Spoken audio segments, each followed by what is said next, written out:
Hi guys, welcome back to our channel. Welcome back to one more new video. This video is all about my delivery story.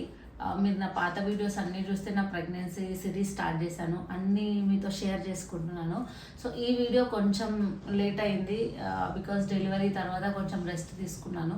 So ఇప్పుడు నాకు delivery అయిపోయి 3 months అయింది. ఇప్పుడు మళ్ళీ video record చేస్తున్నాను. So మీకు చెప్పాను కదా, లాస్ట్ టైం నేను 9 months తర్వాత లాస్ట్ క్యాన్ తర్వాత చెకప్కి వెళ్ళినప్పుడు, లైక్ నా డెలివరీ డేట్కి ఇంకో 1 week ఉన్నప్పుడు హాస్పిటల్కి వెళ్ళాను. అప్పుడైతే డాక్టర్ అన్నారు సి సెక్షన్ చేయమంటే చేసేస్తాను అని. బికాస్ నాకు అప్పటికే డైల్యూషన్ టెస్ట్ 3-4 times చేశారు, అస్సలు డైల్యూట్ అవ్వలేదు అని చెప్పారు. బేబీ పొజిషన్ ఎప్పుడైనా పైనకే ఉందన్నమాట, ఎవ్రీ టైమ్ అస్సలు కిందకు మూవ్ అవ్వలేదు. ఫస్ట్ నుంచే పొట్ట పైనకే ఉందన్నమాట. సో అస్సలు బేబీ కిందకు మూవ్ అవ్వలేదు. నేను 9 months స్టార్ట్ అయ్యాక కొన్ని ఎక్సర్సైజెస్ కూడా చేశాను, బట్ ఎందుకో నాకు అసలు బేబీ మూవ్ అవ్వలేదు. సో డాక్టర్ అన్నారు అసలు మూవ్ అవ్వట్లేదు శిరీష, చేసేద్దామా మరి సి సెక్షన్, నీకు ఓకేనా అంటే, నాకు ఎందుకు అసలు ఏం పెయిన్స్ రాకుండా వెళ్ళి ఎందుకు చేసుకోవడము సి సెక్షన్, మళ్ళీ కాంప్లికేషన్స్ ఉంటాయేమో తర్వాత అని అనిపించి, వద్దు డాక్టర్ వెయిట్ చేద్దాము పెయిన్స్ వచ్చేవరకు అని చెప్పి ఇంటికి వచ్చేసాను. అలా 1 week వెయిట్ చేశాను, 10 days వెయిట్ చేశాను, అయినా పెయిన్స్ రాలేదు అసలు.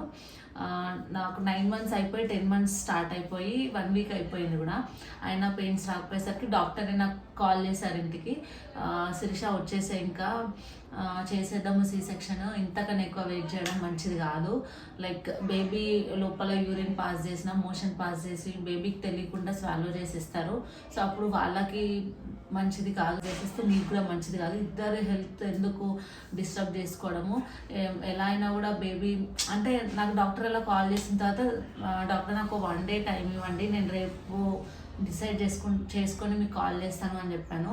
సో నేను ఆలోచించినప్పుడు, సరే ఎందుకు అసలు పెయిన్స్ రావట్లేదు, ఎన్ని డేస్ అని వెయిట్ చేయాలో తెలీదు, సో ఎందుకులే మరి సి సెక్షన్ చేసుకుంటే అయిపోతుందేమో. బికాజ్ నాకు ఎవరు పుట్టినా హెల్తీగా పుట్టాలి, మళ్ళీ సి సెక్షన్ చేసుకొని నార్మల్ డెలివరీ కోసం వెయిట్ చేస్తూ, ఇంకా నేను కొంతమంది చెప్పడం విన్నాను కూడా, బేబీస్ బ్లూ కలర్లో అయిపోయారంట చాలా డేస్ వెయిట్ చేస్తే. సో అందరికీ అలా అవుతుందని లేదు, బట్ చెప్పలేము. ఎందుకు అంటే ఆల్మోస్ట్ టైం అయిపోయింది కదా, 9 అయిపోయి 1 week అయినా కూడా నేను ఇంకా మొండిగా వెయిట్ చేయడం కరెక్ట్ అనిపించలేదు అనమాట నాకు. సో నేను వెళ్ళిపోయాను. మార్నింగ్ అంటే ఒక మంచి రోజు చూసుకొని మార్నింగ్ 9-9:30 వరకు రమ్మన్నారు హాస్పిటల్కి. 9 o'clock వెళ్ళాను, లిటరలీ 9:40 కల్లా నాకు డెలివరీ అయిపోయింది. అంటే అసలు లోపల డెలివరీ అయిపోయి స్టిచెస్ వేసి బయటకు తీసుకురావడానికి 1/2 hour కన్నా తక్కువే టైం పట్టింది. వెళ్ళగానే ఫార్మాలిటీస్ అన్నీ కంప్లీట్ చేసేసారు. కొంచెం నేను భయపడుతుండే అనమాట, బికాస్ నాకు ఇప్పటివరకు బాడీలో ఎప్పుడు ఏ సర్జరీస్ కూడా అవ్వలేదు. So first time I'm going through a surgery అని చెప్పి కొంచెం భయం ఉండింది. బట్ నాకు నేను మనసులో అనుకున్నాను అనమాట, స్ట్రాంగ్గా ఉండాలి, నీ బేబీ బయటకు వస్తుంది, ఒక 1/2 hour నువ్వు ఓపిక పడితే నువ్వు డైరెక్ట్ నీ బేబీని చూసేయచ్చు అని నా మనసులో నేను ప్రిపేర్ చేసుకున్నాను అనమాట. సో హాస్పిటల్కి అంటే లోపల ఆపరేషన్ థియేటర్కి వెళ్ళిన తర్వాత డాక్టర్ చెప్తుండే అనమాట, అంటే నాకు ప్రాసెస్ ఎలా ఉంటుంది ఏంటి అని చెప్పి. ఫస్ట్ యూరినరీ బ్లాడర్ క్లియర్ చేస్తారు, ఆ తర్వాత సర్జరీ స్టార్ట్ చేస్తారనమాట అని చెప్తుండే. నువ్వు ఏం భయపడాల్సిన అవసరం లేదు, నీకు పెయిన్స్ కూడా ఏమి ఉండదు, అనస్థిషియా ఇస్తారు కాబట్టి. ఆ అనస్థిషియా ఇంజెక్షన్ కూడా నార్మల్ ఇంజెక్షన్ కన్నా ఇంకా తక్కువే పెయిన్ ఉంటుంది అని, అంటే నాకు భయం లేకుండా చెప్పేశారు అనమాట. నేను లిటరలీ డాక్టర్ని అడిగాను కూడా, మా హస్బెండ్ని లోపల పంపిస్తారా, నాకు కొంచెం భయంగా ఉంది అని చెప్పి. కానీ అసలు ఒప్పుకోలేదు డాక్టర్, ఎందుకంటే వాళ్ళు అంత బ్లడ్ ఎప్పుడు చూడరు, అంత బ్లడ్ చూస్తే కొంతమంది కళ్ళు తిరిగి పడిపోయే అవకాశాలు కూడా ఉంటాయి. సో అందుకే అలవలేదు, నువ్వు సేఫ్గానే ఉంటావు, భయపడొద్దు అని ధైర్యం చెప్పారు. సో వెళ్ళిన తర్వాత అనస్థిషియా ఇచ్చారు ఇక్కడ బ్యాక్ సైడ్ స్పైనల్కి. నిజంగానే డాక్టర్ చెప్పినట్టు అనస్థిషియా పెద్ద పెయిన్ఫుల్ ఏమి అనిపించలేదు, నార్మల్ ఇంజెక్షన్ కన్నా తక్కువ పెయినే ఉండింది. జస్ట్ నీడిల్ ఇలా వచ్చి తీసేసినట్టు అనిపించింది. ఇంతేనా అని అనుకున్నాను. నాకు అంటే లైక్ ఇలా కూర్చోబెట్టి ఇలా వంచినప్పుడు భయపడుతున్నాము, ఎంత పెయిన్ ఉంటుందో అని భయపడ్డాను. కానీ నేను అనుకున్నంత పెయిన్ అయితే అస్సలు లేదు. అండ్ అది అనస్థిషియా ఇచ్చిన వెంటనే అసలు నాకు ఇట్లా తెలుస్తుంది బాడీలోకి ఫ్లూయిడ్ వెళ్ళిపోతున్నట్టు లెగ్స్లోకి అంత. నేను డాక్టర్తో షాక్ అయిపోయి అన్నాను అనమాట, నాకు తెలుస్తుంది ఫ్లూయిడ్ ఇట్లా వెళ్ళిపోతున్నట్టు అని చెప్పి. అవును తెలుస్తుంది అలాగే అని చెప్పారు వాళ్ళు. అండ్ ఇక్కడ ఏమైంది అని అంటే అనస్థీషియా ఇచ్చినప్పుడు కొంతమందికి ఓన్లీ లోవర్ బాడీకే వెళ్తుందంట. నాకు అప్పర్ బాడీకి కూడా ఎక్కేసింది అనస్థీషియా. సో నాకు పైన కూడా ఏం స్పర్శ లేదు, కింద కూడా లేదనమాట. నాకు తెలిసిన రిలేటివ్స్ కానీ ఫ్రెండ్స్ కానీ చెప్పారు, వాళ్ళకి లోపల డాక్టర్స్ మాట్లాడుకునేది అంతా తెలుస్తుంది, వాళ్ళు ఏం చేస్తున్నారు అంతా తెలుస్తుందంట వాళ్ళకి. నాకైతే అలా పెద్దగా ఏం తెలియలేదు. అనస్థీషియా ఇచ్చిన తర్వాత నేను యాక్చువల్లీ బ్లాంక్ అయిపోయాను. లైక్ నాకు పైన కూడా అనస్థీషియా వచ్చేసరికి నాకు మాట్లాడడానికి కూడా నోట్లో నుంచి మాటలు రావట్లేదు. లైక్ నేను మాట్లాడుతున్నాను కానీ డాక్టర్స్కి వినిపించట్లేదంట, స్లోగా మాట్లాడుతున్నట్టున్నాను. నేను గట్టిగా మాట్లాడుతున్నాను అనుకుంటున్నాను. సడన్గా నాకు ఎందుకో కొంచెం ఆక్సిజన్ తక్కువ అయిపోయినట్టు అనిపించింది. కట్ చేసిన వెంటనే అనిపించింది అనుకుంటా, నేను అనుకుంటున్నాను నాకు ఇలా కట్ చేసిన వెంటనే అలా అయ్యిందేమో అని. మేబీ అదే అయి ఉండొచ్చు. నేను చెప్తున్నాను అప్పుడే డాక్టర్స్కి నాకు ఆక్సిజన్ అందట్లేదు అని. కానీ మెల్లగా చెప్తున్నానేమో వాళ్ళకి వినిపించలేదు. తర్వాత హ్యాండ్స్తో ఇలా అంటే వాళ్ళు తెచ్చి నాకు ఆక్సిజన్ పెట్టారు. అప్పుడు అమ్మయ్య ఐమ్ బ్యాక్ అన్నట్టు అనిపించింది అనమాట. ఒక సెకండ్ ప్రాణం పోయినట్టే అయింది.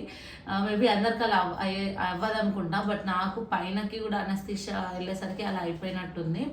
అండ్ అలా పెట్టిన తర్వాత బేబీని నాకు కొంచెం వాయిస్ వినిపించింది, లైక్ ఏడుస్తారు కదా, తీసిన వెంటనే ఆ ఏడుపు వినిపించింది. నాకు గర్ల్ బాయ్ అని అడుగుతున్నా, నాకు ఎవ్వరు చెప్పట్లేదు. తర్వాత నేను డాక్టర్ని నెక్స్ట్ డే అడిగాను అనమాట, నేను మిమ్మల్ని వెంటనే నాకు గర్ల్ బాయ్ అని అడుగుతూనే ఉన్నాను మిమ్మల్ని, అసలు మీరు నాకు చెప్పట్లేదు అని అంటే, అసలు నువ్వు పిలిచేది వినిపించలేదు మాకు అని అన్నారు. సో నాకు అక్కడ లైక్ డెలివరీ అయిపోయింది, బేబీని క్లీన్ చేసేసి బయట వెళ్ళి కార్తిక్ ఇచ్చేసారు, కానీ నాకు గర్ల్ బాయ్ చెప్పలేదు. సర్లే ఇంకా ఎవరైనా ఓకే అని అనుకున్నాను. లాస్ట్కి అయిపోయి ఇంకా స్టిచ్చెస్ వేసిన తర్వాత ఇంకా నేను మొత్తం ఆ స్టిచ్చెస్ వేస్తున్నా అదంతా చేస్తున్నారు, కానీ నాకు ఈ ఎగ్జైట్మెంట్ ఎక్కువైపోయింది గర్ల్ బాయ్ అని. నాకు ఇంకా చెప్పట్లేదు అని అడుగుతూనే ఉన్నాను, వాళ్ళకి వినిపించట్లేదు. సో లాస్ట్కి ఇంకా రూమ్ నుంచి షిఫ్ట్ చేసే లాస్ట్ మినిట్లో చెప్పారనమాట గర్ల్ బాయ్ అంటే గర్ల్ అని చెప్పి. నేను చాలా హ్యాపీ ఫీల్ అయ్యాను. కానీ ఏమైంది అని అంటే చూపించలేదు నాకు. వెంటనే కార్తిక్ ఇచ్చేసారు. అంటే నేను అడిగాను నాకు ఎందుకు చూపించలేదు అని అంటే, నీకు అనస్థీషియా కూడా పైనకి ఎక్కేసింది కదా, ఇంకా కార్తిక్ ఇచ్చేసాము అని చెప్పారు వాళ్ళు. తర్వాత ఒక 1 hour బాక్స్లో పెట్టారనమాట. అది జనరల్ అంటే నార్మల్ ప్రొసీజర్ అంట, అందరినీ పెడతారంట. ఒక 1 hour తర్వాత చూశాను నేను. నాకు ఇంకా గుర్తుంది, నన్ను రూమ్కి షిఫ్ట్ చేశాక ఒక 1/2 hourకేమో బేబీని తీసుకొచ్చిన తర్వాత నాకు ఇలా బేబీని చూపిస్తే అసలు ఇలా నవ్వుతుంది మంచిగా. నిజంగా అందరికీ అలా అవుతుందో లేదో నాకు తెలియదు, కానీ ఇలా బేబీ మంచిగా నవ్వుతుందని చూసి నాకు అసలు ఎంత హ్యాపీ అనిపించిందో. ఆ లోపల ఆపరేషన్ థియేటర్లో నాకు అయ్యింది అంతా, నాకు అసలు నేను మొత్తం మర్చిపోయినా. నిజంగా లవ్ అట్ ఫస్ట్ సైట్ అంటారు కదా, ఇదేనేమో. మెయిన్గా ఎవరైనా కూడా లైక్ అన్ని హాస్పిటల్స్లో ఇది చేయించారో నాకు తెలియదు.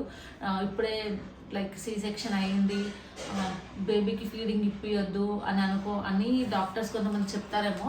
బట్ బేబీకి నాకైతే డెలివరీ అయిన తర్వాత 1 hourకే బేబీతో ఫీడింగ్ ఇప్పించారు. అంటే నేను కూర్చోలేను, ఎవరైనా కూర్చోలేరు, అది కరెక్టే.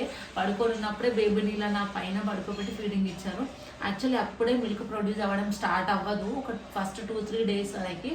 బట్ స్టిల్ బేబీకి అలా ఫీడింగ్ ఇప్పిస్తే కొంచెం లిక్విడ్ వస్తుంది అనమాట. ఆ లిక్విడ్ బేబీకి మంచిదంట. సో అందుకే అప్పుడు ఫీడింగ్ ఖచ్చితంగా ఇప్పిస్తారు. అండ్ అలా బేబీకి వెంటనే ఫీడింగ్ ఇప్పడం అలవాటు చేపిస్తే బేబీ కూడా అలవాటు అవుతుంది. లైక్ ఫర్దర్గా 2-3 days తర్వాత అలా చేస్తే వాళ్ళకి ముందే ఫార్ములా అలవాటు చేసేస్తే మదర్కి ఫీడింగ్ తీసుకోవడం ఆగిపోయి మిల్క్ కూడా ప్రొడ్యూస్ అవ్వనమాట. సో ఫస్ట్ మెయిన్గా ఇది తీసుకుంటే నెక్స్ట్ బేబీకి మొత్తం బాగుంటుంది, ఫీడింగ్కి అయినా హెల్తీగా ఉంటారు. సో అందుకే కొంచెం ఇబ్బంది అయినా కూడా డెలివరీ తర్వాత 1 hourకి ఇలా ఫీడింగ్ ఇవ్వడం స్టార్ట్ చేయండి. అటు ఫార్ములా తీసుకుంటారు ఖచ్చితంగా, ఎందుకంటే వాళ్ళు ఏడుస్తారు ఆఖరికి. సో ఫార్ములా తీస్తూ మనకు మిల్క్ ప్రొడ్యూస్ అయినా అవ్వకపోయినా, వచ్చినా రాకపోయినా బేబీకి ఫీడింగ్ అలవాటు చేయడం కోసము ఖచ్చితంగా ఫీడింగ్ ఇవ్వాలి. అండ్ తర్వాత ఆ రోజంతా అసలు నాకు ఇంకా డెలివరీ అయిపోయింది, బేబీకి అలా నేను ఫీడింగ్ ఇస్తూ ఉన్నాను. కానీ ఇంకా నాకు చుట్టుపక్కల అయ్యేది అంత పెద్దగా ఏం గుర్తులేదు. లైక్ ఇంకా అనస్థీషియా మొత్తం వెళ్ళిపోలేదు. నైట్ నెక్స్ట్ డే మార్నింగ్కో పోయింది. ఆ రోజు అసలు పెయిన్సే లేదు. నేను అనుకున్నాను నాకు సి సెక్షన్ అయిపోయింది, అసలు పెయిన్సే లేవు, ఇంత సింపుల్గా ఉంటుందా సి సెక్షన్ అంటే. నార్మల్కే చాలా పెయిన్స్ భరించాల్సి వస్తుందేమో. ఇంత సింపుల్గా ఉంది సి సెక్షన్ అంటే ఎందుకు నేను ఇంత ఆలోచించాను అని అనుకున్నాను. బట్ లిటరల్లీ నెక్స్ట్ డే నాకు తెలిసిన ఈ పెయిన్స్ చాలా పెయిన్ఫుల్ ఉండే. ఇక్కడైతే ఏదో మంట పెడితే ఎలా పెయిన్ ఉంటుందో అలా ఉండేదన్నమాట. ఏదైనా మనం కాఫ్ చేయలేము. డెలివరీ అయిన డే మొత్తం వాటర్ తాగొద్దు అని చెప్పారు. అది నిజంగా చాలా ఇబ్బందిగా ఉండే వాటర్ తాగకుండా. బట్ డాక్టర్ని అడిగితే కొన్ని తాగొచ్చు అని చెప్పారు. బికాస్ సమ్మర్లో నాకు మార్చ్లో డెలివరీ అయింది. ఇంకా ఫుల్ ఎండలు వేడికి దాహం వేస్తుంది కదా.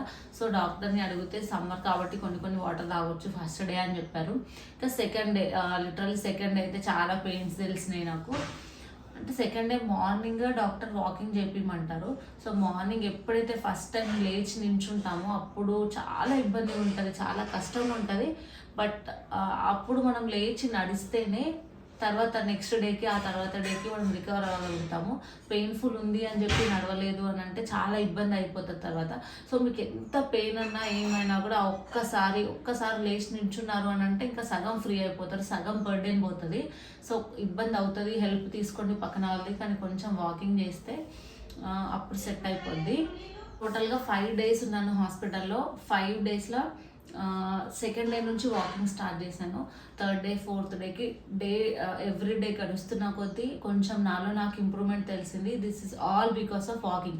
మరీ ఎక్కువ వాకింగ్ చేసేయద్దు, బట్ కొంతవరకు మీకు ఓపిక ఉన్నంత వరకు అయితే ఖచ్చితంగా వాకింగ్ చేయాలి. అలా చేస్తేనే మనం ఫ్రీ అవుతాము. అండ్ ఇంకా ఏంటి అంటే ఫుడ్ విషయానికి వస్తే ఫస్ట్ డే అసలు ఏం తినలేదు, మొత్తం సెలైన్సే. సెకండ్ డే కూడా సెలైన్సే ఉన్నాయి. థర్డ్ డేకి మిల్క్, ఉప్మా, ఇడ్లీ ఇది స్టార్ట్ చేయమని చెప్పారు. ఇడ్లీ విత్ చట్నీ తినమని చెప్పారు. నాకైతే అప్పుడు లిటరల్లీ ఫైనల్లీ ఆ మీటింగ్ ఫుడ్ ఆఫ్టర్ 3 days అనిపించింది అనమాట. అండ్ ఇంకోటి మేజర్గా చెప్పడం మర్చిపోయాను. సి సెక్షన్ చేసే రోజు మార్నింగ్ అసలు ఏం తినకుండా వెళ్ళానమాట. తినకుండా రమ్మని చెప్పారు. తొందరనే వచ్చేస్తున్నావు కదా, ఏం తినకుండా రా అని చెప్పారు. తినకుండానే వెళ్ళాను. సో మీరు ఇది ఖచ్చితంగా డాక్టర్ని అడగండి. లైక్ మీకు ఏ టైంలో డెలివరీ ఉంది, ఆఫ్టర్నూన్ టైంలో ఉంటే అప్పటి వరకు తినకుండా ఏమి ఉండలేదు కదా, లైక్ ఎలాంటి ఫుడ్ తినాలి ఏంటి అనేది వాళ్ళు చెప్తారు. నేను మార్నింగే ఉండే కాబట్టి ఏం తినకుండా వచ్చేయమని చెప్పారు. బికాస్ ఆఫ్టర్ సి సెక్షన్ నాకు ఎలాగో గ్లూకోజ్ ఎక్కిస్తారు కాబట్టి ఓకే నేను సస్టైన్ అయ్యాను.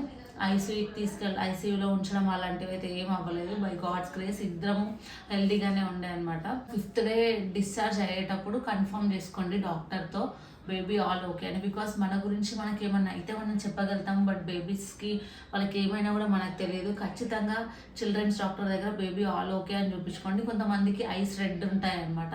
ఎవ్రీడే హాస్పిటల్లో ఉన్నప్పుడు కూడా సన్కి మార్నింగ్ పట్టమంటారు అనమాట. మార్నింగ్ 7 o'clock అలా ఎండలో పట్టమంటారు. డైలీ ఒక 1 hour పట్టండి. మా బేబీకి అయితే ఉండే కొంచెం ఐస్ రెడ్ కలర్లో, బట్ 5th డేకి పోయాయి కంప్లీట్గా. అండ్ 5th day ఇంటికి వచ్చేసాము.